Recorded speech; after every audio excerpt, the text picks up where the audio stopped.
Bueno, presidente orde moduen egon nintzen, ez uste dizen dira 3 urte edo izan zan, edo 2 urte, baina presidente moduen 3 hilabete.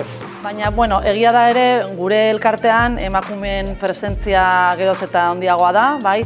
Ni sartu nitzanean, okerrez banago 5 emakume ginen, zuzendari, 5-6, gaur egun 8 gera, eta Lanbide Heziketan ere islada berdina da, ez? Azkenean ere, emakumeen presentzia geroz eta altuagoa da, oraindikan urrun xamar gaude, ez? Baina, bueno, gustatuko litzaiguke eta egiten ari gean lanekin lortuko dugu, baina hori da, ikusten dut garapen bat dagola eta, bueno, Lanbide Heziketan iaia 40% gaur egun emakumea da, eta zuzendarien artean ere esan duten bezala, geroz eta emakume gehiago daude. Bulegoan, gainera, ikaslan Gipuzkoan bulegoan, emakumeen presentzia nabariagoa da, ze momentu honetan, emakumeak dira gehienak, 2 gizonezko daude, baina beste guztiak emakumeak.